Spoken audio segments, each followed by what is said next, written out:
Hi, welcome to the F1 Time Portal, a Formula One history podcast started by two Formula One devotees. I'm your host, Rosa. And I'm your Venus host, Luigi. And today we're taking you back to the second part of the 1970 season. So, let's go. Hang on, is it... The song's called I'm Your Venus. Yeah, it just happens to be. It happens the same. Yeah. That's why I stumbled, because when I was like, and I'm your Venus host, I was like, oh my gosh, that's the same words. Because I'm there going, what song is Venus? I don't know a song called Venus. Yeah, but you know the song I'm Your Venus? Yes, so you should have said, and I'm your Venus host. Technically, yes. Technically. But anyway. I'm like the Colin Chapman of the podcast world. Okay. And I find the efficient way of doing things, you know, like, so I just did a Lotus 72 side pods with my intro, and you were trying to make me use the old space frame, tubular, whatever. No. Well, what this means is you'll crash and burn sooner or later. Yeah. Because you're very unreliable. Yeah. But yes. What are we up to? We're up to race 3, the Monaco Grand Prix, and I've done really well to say Monaco. So yes, you have. I've done. I've evolved as a person. That's part of my Colin Chapman podcasting. Yeah, I was going to say, well done, Colin Chapman. You can actually say the name of a country correctly. Yeah.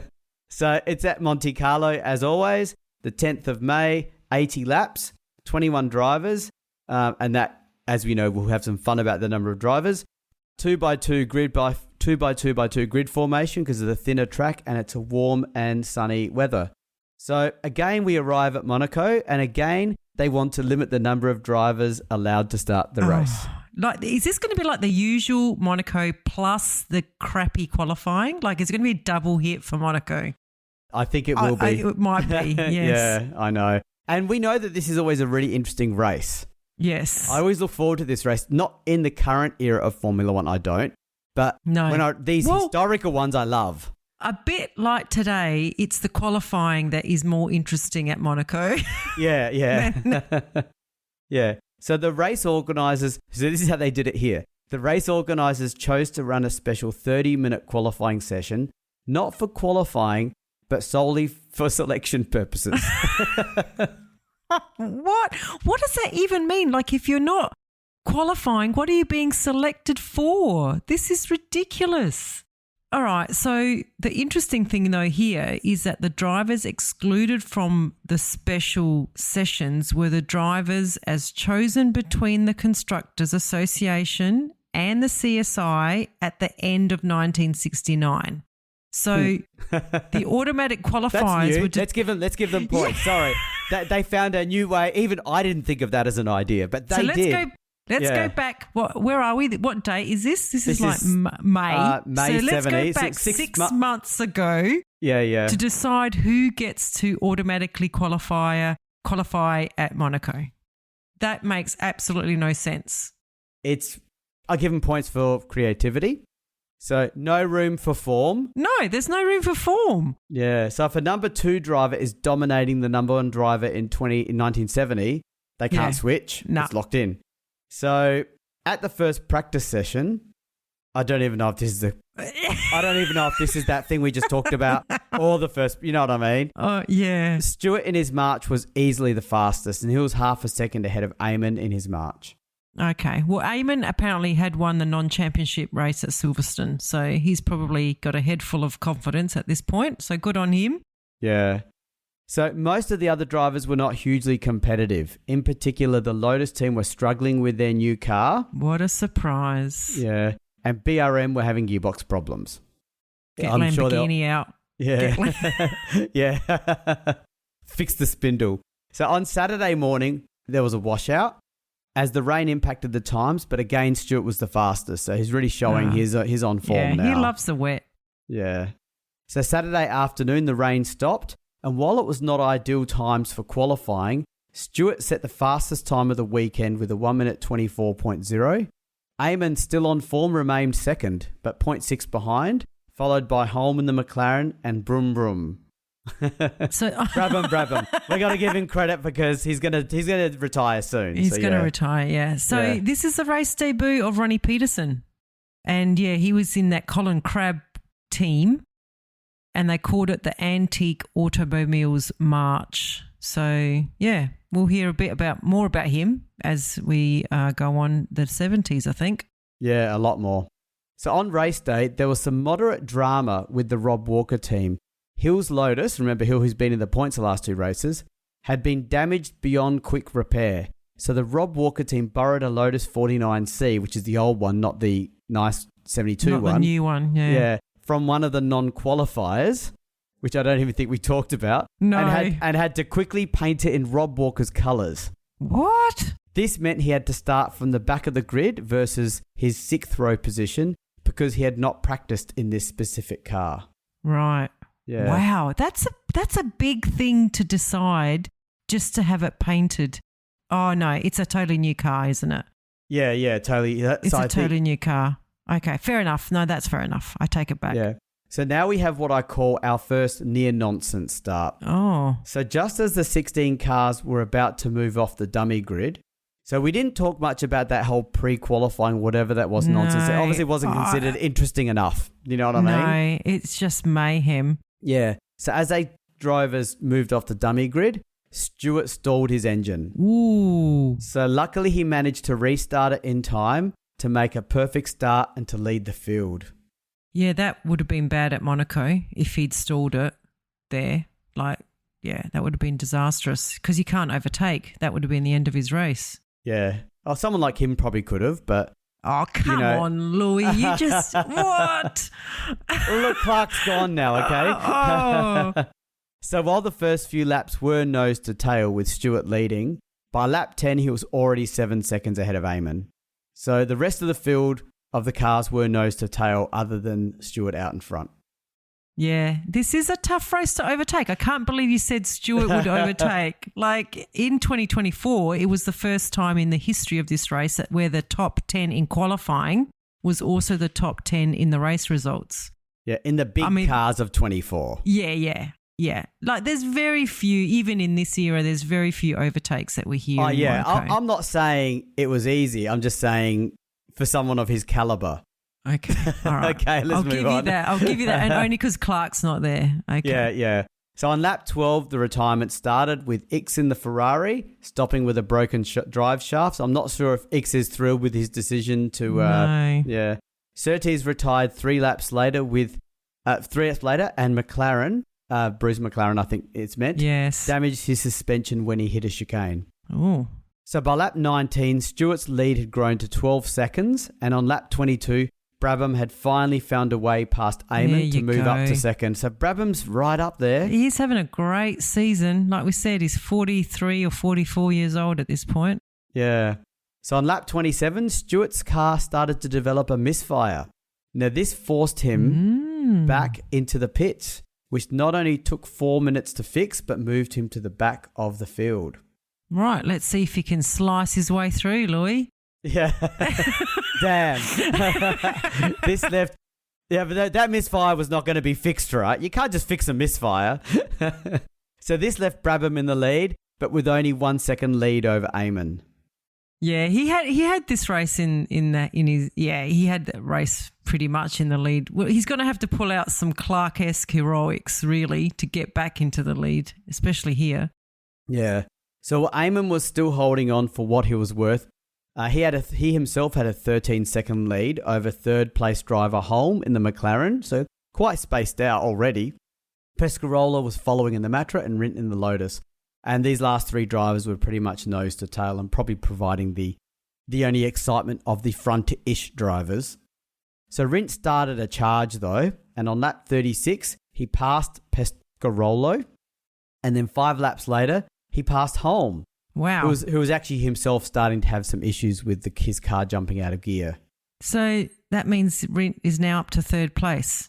Is that right? He qualified. Where did he qualify? 8th or something. Yeah, he did, and he is. So you can pass. See if you've got quality. And Rindt's quality, you know. Yeah, he is. Yeah. Yep.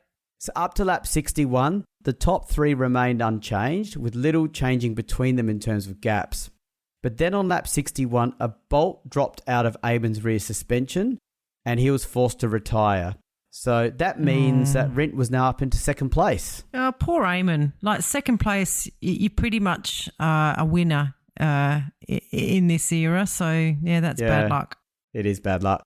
So we're getting towards the end of the race, and not too much was happening other than that little battle for second, third, and retirements there. 4 laps to go. Brabham was comfortably in the lead by 9 seconds, but it was not over yet. Really? There's only 4 laps to go. This cannot be good. Yeah, the laps are only like 1 minute 20, remember, roughly? This is true. Yeah. This is true. On lap 77, this is an 80-lap race, Brabham was unintentionally balked by a back marker who happened to be Siffert in the march, so not the best time to get your mention of the year, first time. And Siffert, who himself was about to be lapped a second time. Oh, jeepers. Suddenly, Rindt was only 5 seconds behind Brabham. Over the next 2 laps, Rindt was on a charge, and he closed the gap to less than 1 second.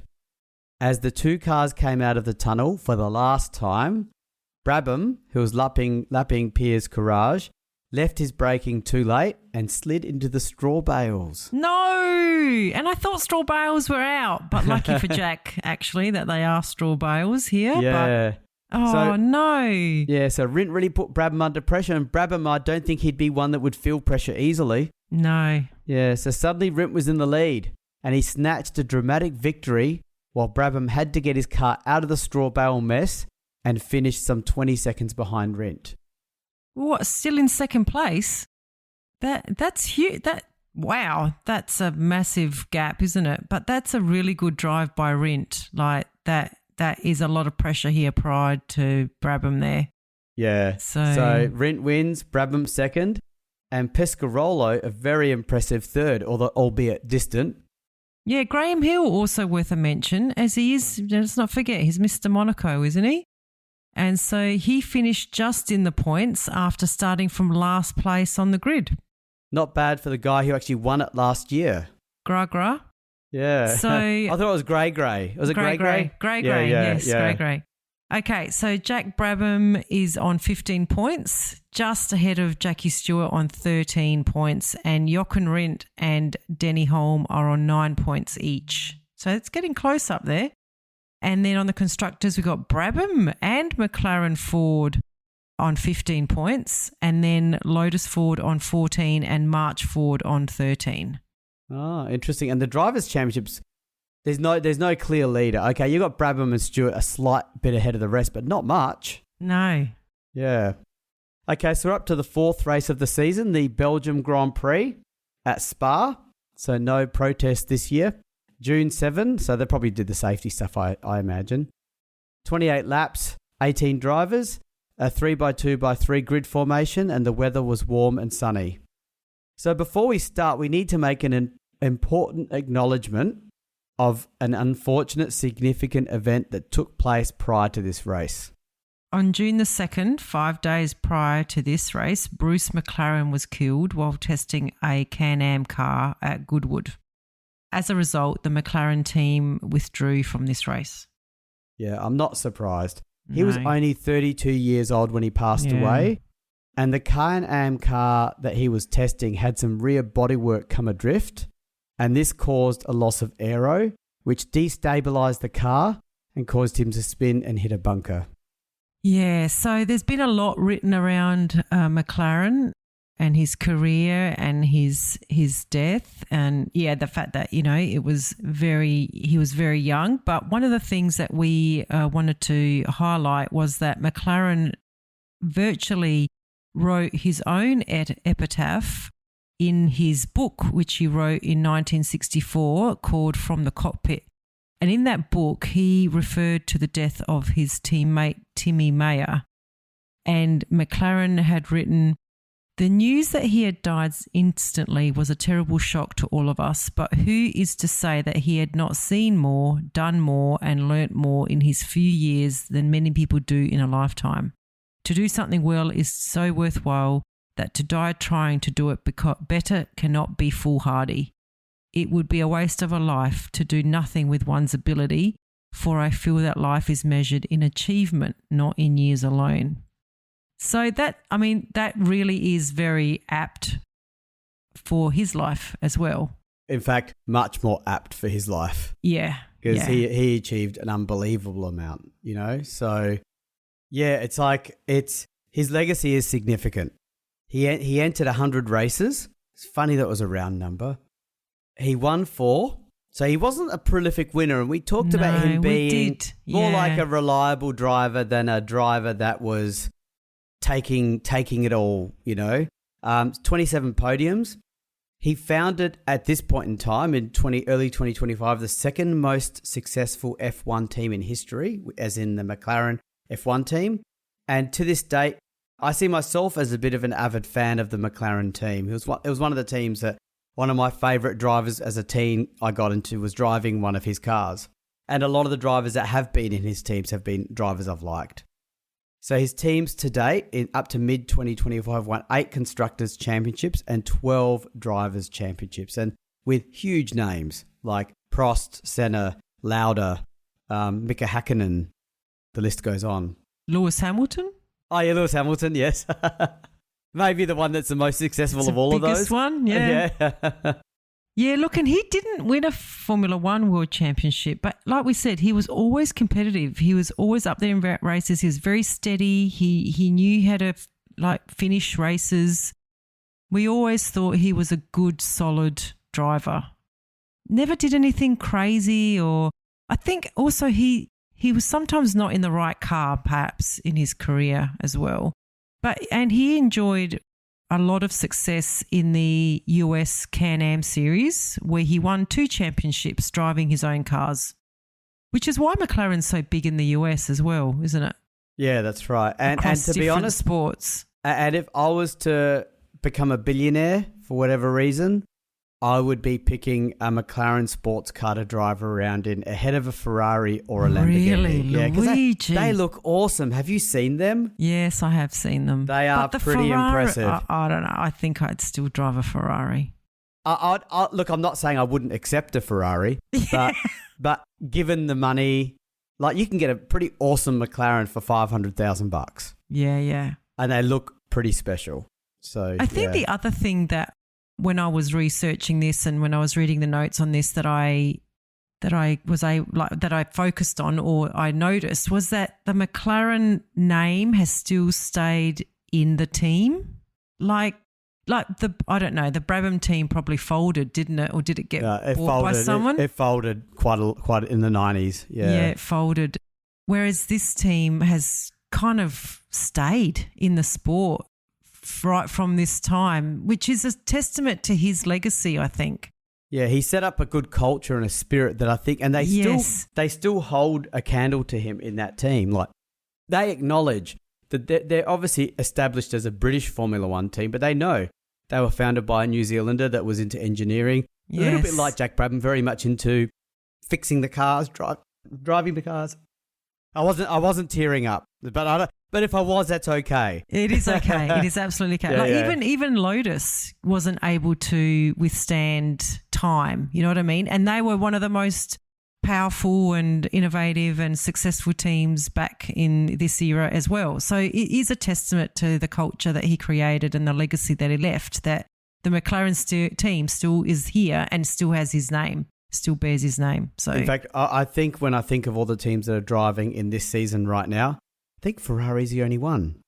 Is there any other team here? No, and of course McLaren. Okay, unfortunately, and a mini spoiler, that's not even the tragedy for the season. In terms of the title, that's not what the title was referring to. Yeah, so sorry if you think you got away with it. There's still more tragedy to come. Yeah. So to the 70 Grand Prix, the Belgian Grand Prix. So the 69 race was cancelled, as we know, from the team drivers refusing, which allowed the time for the track to apply some improvements, which included Armco barriers, chicane, and flexibility to where the race could start and finish in terms of impacts of rain. So when practice started, many drivers took time to acclimatise to themselves to the new chicane, which had previously been a 250 kilometre per hour sweeping curve. Wow, that's a huge change. So not surprised though that pretty much they've slowed down the track at that point. Yeah. So it was actually Stewart again who set the pace on the Friday, closely followed by Brabham in the Brabham, Courage in the De Tomaso, and Stommelin in the Brabham. That's amazing by Courage. Like, let's not forget that this is the team run by Frank Williams. So, yeah, we said we should call it a Williams I car, think we should. Louis. Yeah. I should start calling Stewart's car a Tyrrell as well because it's run by... That's right, yeah. So on Saturday, qualifying was settled, with Stewart setting a blistering time of 3 minutes 28, 2.1 seconds ahead of second place Rindt. Yeah. In the Lotus. So the Lotus was up there, but like everyone was nowhere near Stewart's level. And of interest was that Rindt had switched from the ultra-modern Lotus 72 back to the 49B due to issues with the 72. Oh, I feel like this happens a lot with the new Lotus. I think we saw this with Clark and Hill switching between, I can't remember the numbers now, but there was a new one that they couldn't quite get working. So, yeah, this happens a lot with the new Lotus. Eventually they start dominating, though. I wonder if that will happen this time. Yeah, we'll see, because that 49B looks like the toothpaste car. So it must have felt like going from one generation to another for Rindt switching. So Eamon was third, followed by X in the Ferrari, Brabham in the Brabham, and in sixth place was Rodriguez in the bulky BRM. So very good getting that car up there. So the brown BRM. Brown BRM stands for Brown Motors. Yeah. I'm just not endearing myself to that. You're Facebook really group. not. You're really not. They're going to start like putting in formal requests to Spotify and Apple Podcasts. He's saying inappropriate. He's offending. He's offensive. Offensive, yes. So to race day, the concerns about rain were avoided as fate delivered a warm and sunny day. There was some drama, though, because Ronnie Peterson, who qualified 9th, was arrested by the local police for a motoring offence on the way to the track. I'm going to guess it was probably speeding, Luigi. Possibly, yeah. But, yeah, he only just made it to the track in time, so that's a bit of drama. Yeah, I mean, you remember the old joke they say, that actually happened to Sterling Moss. Do you remember that story where the policeman pulled him over and said, "Who do you think you are, Sterling Moss?" And it was Sterling Moss. Yes, yeah. I am. But Ronnie Peterson is his debut season, so I don't think no one would have recognised him. I don't know. Yeah, and this is in Belgium as well, not Sweden. So I wish I knew what he said to be released to race. Yeah, so at this point in time, he was not a high-profile driver, and the police wouldn't have recognised him. So yeah. So you don't need to say that bit again, Louis. We just said it. I know. I didn't read ahead. But we're going to keep it in to show how natural we are. Yeah, okay. But thank you, yeah. So to the race start, it was Rindt who charged into the lead from second on the grid. However, by the end of the first lap, both Eamon and Stewart had relegated Rindt to third, and these three quickly pulled a gap to fourth place Rodriguez in the BRM. So he went up. However, by the second lap, Stewart took over the lead. Oh, look, I can tell you wrote this for me to say. Stewart is having such a strong season. He is always dominating practice, qualifying, and is very nearly winning most of the races. Oh, funny you're saying that. Because many expected Stewart to pull away, but instead on the very next lap, Eamon retook the lead because Stewart's engine had gone down on power. All right, we might have actually a race on our hands now. Yeah. So we certainly do because Rodriguez, who was in fourth in that BRM, went onto a charge. And within 2 laps, he had passed Rindt, Stewart, and on lap 5, Rodriguez in that bulky BRM took the lead. Wow. Is that 4 race leaders in the first 5 laps? That's a lot of change. And, yeah, we've got to hand it to the bulky brown BRM. Yeah. Good on Rodriguez. If they land this result, we're not allowed to say it anymore. Yeah, that's right. Yeah. So Rodriguez actually started to pull away from everyone except Eamon, who was holding on to be at the BRM. So in the meantime, Brabham, who had qualified 5th, started to make a move, and by lap 9, he had forced his way up to 3rd place. So this was even more impressive because a rag had lodged itself between his control pads, which I think are his pedals. I think that's what they called pedals at the time. So yeah, it was while he was trying to retrieve this rag that Brabham missed his braking point and on lap 10 lost 2 places to Stewart and Rindt. How annoying. I know. As a driver, And, what's a rag doing in his cockpit anyway? These are drivers the mechanics in the old days probably had a rag in their pocket and was in there fixing something. The rag fell out while it was probably working upside down in that cockpit. Probably the smell of Brabham's feet and Yeah. Yeah, anyway, so that's right. He was trying to get this rag out and he missed his braking point. Yeah, so I don't know how he got out. Foot shuffle, maybe using up the side of the chassis with his foot while not braking. I'm not surprised. But when he did get it, what did he do? Did he just throw it over his shoulder and try to get it into a competitor's radiator? What? Well, Blackjack or Dirty Jack didn't live up to his nickname and he actually sat on it, Luigi. That was very honourable. Yes, unlike you who would push it into a competitor's radiator. I suspect he was thinking like me. You throw it over your shoulder, it'll probably end up on your rear wing. Yeah, that's true. Even though the rear wings were not big, they're not. You can still mess around with them if you've got a rag on there. Yeah, so he sat on it. Yeah. So the rag drama was over by lap 11 and Brabham had returned back up to third place, which showed he had pace in hand there. And due to Rindt suffering a blown engine, and Stewart was easily passed by Brabham as well. So Stewart still had that misfire of some sort. Yeah, this Tyrrell March really had an engine problem because this is not like Stewart. No, I mean, he 2.1 seconds ahead of everyone in qualifying. I know. Yeah. So on lap 14, Stewart's engine blew in a very prominent way right in front of the pits. I like how Mike Lang in particular, he's got a habit of making a point that when it happens in front of the pits, he likes to call it out. Yeah. It means, because remember, this is in the days before telemetry, before video. So they would suddenly, let's say Stewart blew up on the other side of the track, and this is a big track, like it was like a long lap. They were like, oh, he hasn't come around. Yes. What's happened? And they're probably waiting for Stewart to walk back or get a motorbike back. And then he'd say, my engine blew, blah, blah, blah. But in front of the pits, that's everyone knew. That's it's right. Live it's action. Yes. So at the halfway mark of the race, remember these are long laps, so it's only lap 14, but it is halfway. Rodriguez and Eamon were only 2 seconds apart and they were having a spectacular duel. Come on. Eamon, he can win a race. I know. Win a race. He won that non-championship Silverstone race earlier in the year. So Brabham was still in third, 15 seconds back, and he was seemingly unable to close in on the leading dueling pair. And wouldn't it be fair to say that if he was...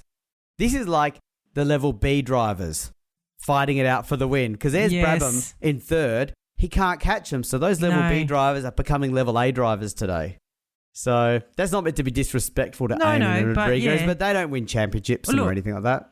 They would have known that they're number twos from that race where they didn't get qualified first. So yeah.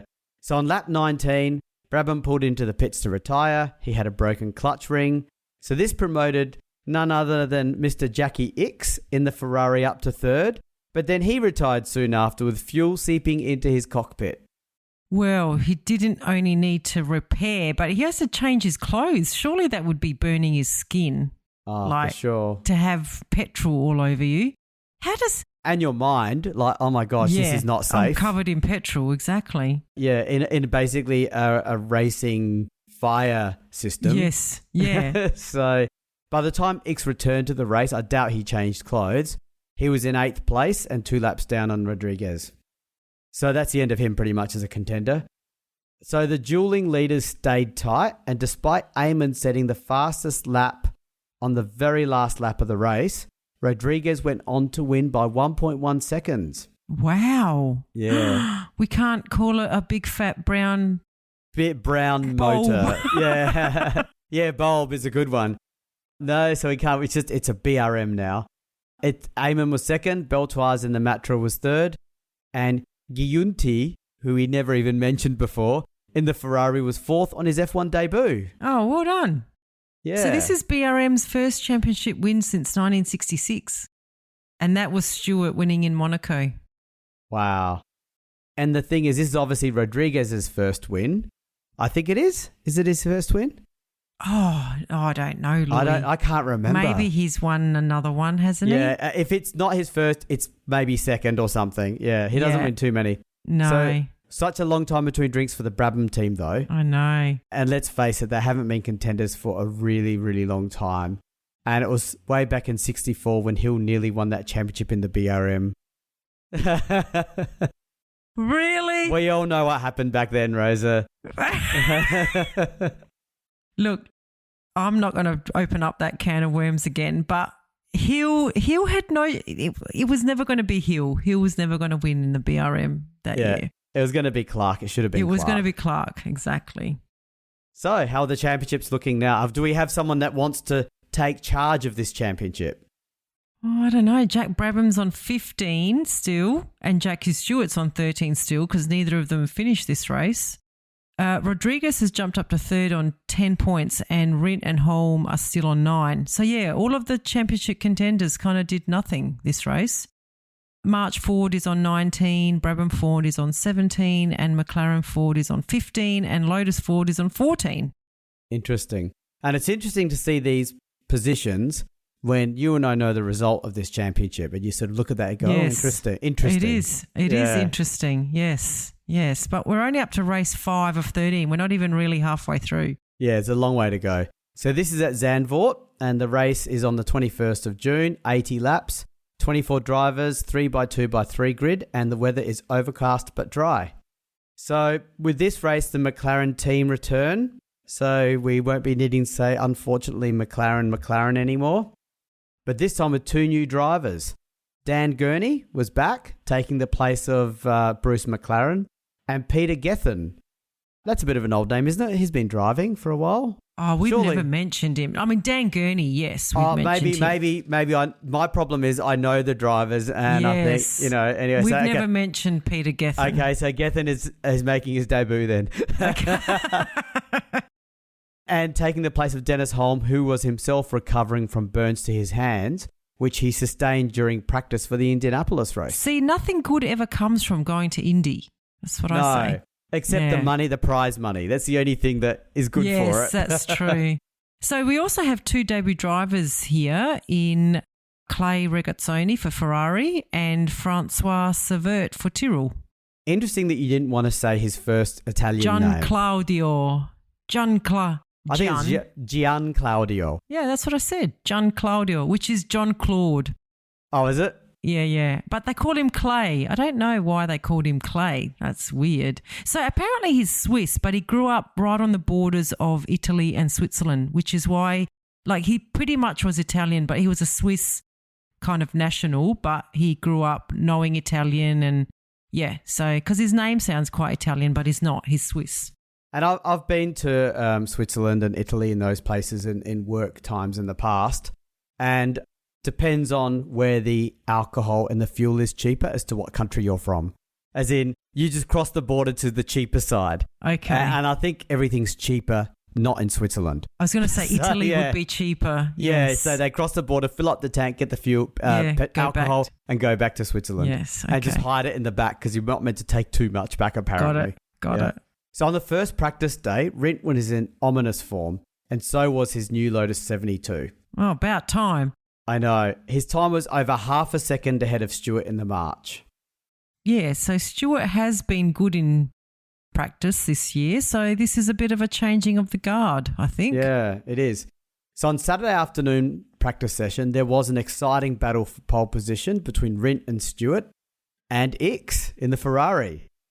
And there was also intense competition between the 14 other drivers who were battling for the remaining 10 positions on the grid. So Rindt eventually won pole position ahead of Stewart in the Tyrrell, and Ickx in the Ferrari was next. That's pretty good. You're not saying much about the Ferrari, eh? I think you're focusing on Regazzoni. But is Regazzoni in the Ferrari? Yeah, he is. Yeah, he is. Yeah. He is. That's why you're not saying anything. Okay. No. So Sunday, the race was brought forward to 1 p.m. so as to avoid clashing with the World Cup final. 1970. What year was that? This is in Mexico. What year was Mexico, of course, yeah, yes. between Brazil and Italy. It was the first time the two actual previous champions were to meet in a final. So Brazil would win 4-1, which is a routing, really. Yeah, yeah. And it was also Pele's last World Cup appearance. Wow, that's pretty special. Yeah. Pele is kind of like the Fangio equivalent of football or of soccer. Oh, yeah, for sure. So that's massive. And I would also call the Italian team Ferrari. Yeah, you would say that. Italy lost. Yeah, no, not for that reason. It's just that I would say the passion that the Italians have for the World Cup soccer team. Yeah. I would say it's probably greater than Ferrari, but but it doesn't take. There's not much above Ferrari though. No, there's not. So yeah. maybe they're the same. Yeah, I think the Italians are probably annoyed that the Italian soccer team wear blue and the Ferrari team is red. It's red. Because if Ferrari went with blue colouring, I know they would just love the efficiency of that. Yes, yeah. So yeah, my dad actually supported Italy, and until that day that the Italian guy had a dive in that World Cup where Italy played Australia in the quarterfinals. Yes. He was pretty dirty on that. Even though he was a big fan of Italy, that really upset him. Yeah. Do you know what year that was? That was 2006. And I think that guy's name that you're talking about that did a dive was Fabio Grosso. And for what it's worth, he later admitted he went down because he felt a touch and may have accentuated his fall a little bit. So, I mean, he was retired at this point, but yes, Australia was kicked out in the round of 16 a bit dodgily, and Italy did go on to win that World Cup in 2006, and everyone was going, "Oh, Australia could have won it. Australia could have won it." Nah, I don't know that Australia could have gone much further. I don't even remember who Italy beat. Was it Germany in 2006 that they beat? Yeah, this is not a soccer podcast. No, it's not a soccer podcast. No. Yeah. So to the race though, we have another nonsense start by the starter. Oh man, these starters, they need to test them. I know. I mean, but they're different every race, right? How do you do that? Yeah. So the starter was, imagine if that was a full-time job. Your job is to go around the Formula One world and just start all the races. I would do that for free. I reckon there is now a proper starter who gets paid to start, and now it's just pushing buttons, isn't it? And the lights go out. Yeah. I'd do that. I don't mind. Yeah, I'd do that too. I'll do it for free and just... Yeah, and for sure. My job is to make sure it's all under control. Yeah. So anyway, the starter was standing in front of the cars right up until the last moment and then ran to the rostrum where he hesitated and then dropped the flag. What? And this was seen as the main reason that Eamon in the March, who qualified fourth, burnt his clutch out, which forced everyone to basically have to dodge around him. Not Eamon. Yeah. Jeepers, the guy he nearly won the last race. Yeah, and he's up there too. But how come he burnt out his clutch and no one else did? Yeah, I don't know. Yeah, I don't know. I don't know that I'd blame that on the starter, but sure. Yeah. Okay. So it was Ix who got away first, and at the end of the first lap, he was leading Rindt in the Lotus, Oliver in the BRM, and Stewart in the Tyrrell. So that BRM's up there. Different driver as well. Different so driver. It's like they've found a bit of form with that car. I'm trying not to get too excited about Ix, but anyway, let's keep going. You're being very submissive. I have been very careful. By lap 2, Ix was still in the lead, but at the Tarzan hairpin, Rindt got past him and took the lead from him. So already by this stage, Eamon was out, and Gurney, making his McLaren debut, had a blown engine. Oh, that's a pity. I was keen to see how he'd come back to Formula One in that McLaren. He's actually a really good driver. Like, we recently did our top 5 drivers of the 60s, Louis, and I think I don't know, I reckon, did either of us actually put him in the top 5? If not, No. He got honourable mention. I gave him honourable mention. Yeah, I did too. Yeah, so we both recognised him. Yeah, and he's about 39 years old at this point. So that's a pity. It's a pity. Yeah, well, he probably had his opportunity because Brabham was doing so well, and they realised, hey, these old dudes, they can do it, you know? That's right. Yeah. So Rindt started to take command of the race. Behind him, Stewart and Ix were having a battle between them. While they were unable to keep up with Rindt, they were still able to pull away from the rest of the field. Unfortunately, on lap 23, Courage in the Williams overdid things and he hit a bank, overturned the car, and the car became a blazing inferno, and the driver was trapped inside the car. Oh, no. We'll do a recap of Courage's career at the end of this race, I think. We'll come back to that, but very sad. And I do recall having remembered Williams talking about his racing career. Courage dying had a real impact on him personally because it was the first time one of his drivers had passed, but we'll talk about that. So back to the race. No doubt the race did not stop. No, that's right. That's the rules. By half distance, Rindt had lapped everyone except Stewart and Nix, who were 12 and 20 seconds back. So, yeah. So they were the two drivers that he was battling for pole position against, and now he's killing them in the race. Yeah. Rindt's position became even more secure when X suddenly had a puncture and he pitted. There you go. Yeah. So X returned in 4th place, though. Not bad. That's all right. That shows how much of a gap they all had. I know. So this is not the most exciting race, as you've probably gathered, but charged back up to 3rd, and which was made easier by Regazzoni, his teammate, letting him through. So he was sitting in a podium place on his race debut and had to let his teammate through. That's tough. Yeah. It's business. It's Ferrari. Yeah. And they would have done it with those pit boards. Yes, that's true. It would have been like Switch or something, and like Bandini and Surtees. Something which they did do on the last lap, didn't they? It was on the last lap. I reckon they even I remember we talked about the desperation of the pit crew. They were probably in the middle of the track going, let him pass, let him pass. They probably ran some drivers like in the old days of Roman Empire, run to the other side of the track to try to make sure he knows. Do you know what I mean? That's right. So Rindt reeled off the remaining laps, Stewart settled for 2nd place. Well, I don't think he settled. I think he had no choice. No. And X completed the podium in 3rd. While Rindt had shown how great this new Lotus 72 car was when it didn't break down, and it was unfortunately overshadowed by the death of his close friend Piers Courage. So Piers was 28 at the time that he passed away, and he had participated in 29 races from 67 to 70. So not a very long time in the sport. Yeah. Got 2 podiums, which is really amazing, and scored 20 points. And it was felt that the accident that he had was caused by a fault in the car, which caused the accident. It was thought to be front suspension or steering broke. So with the chassis partly made of magnesium, you think they would have learnt from that Joe Schlesser incident. Yes. It caused his car to burn with serious ferocity. So yeah. Look, he died. The inquest found that he died instantly when the tyre of his car came loose and hit his head. But I mean, that's little consolation to people like Stewart, who was always advocating for more safety for the sport. But that's 2 deaths so far. And we're only in race 5 of 13. Oh, I mean, McLaren's death didn't happen in a Formula One race. But, this year's starting to shape up as a pretty tragic one. And we still haven't reached the tragedy that's referred to in the title. Yeah, I know. This is starting to feel a little bit like, what was that awful year, 58? Was that the train wreck year? Yes, that was 58. That was the year that, that blonde British driver won the championship. Hawthorne.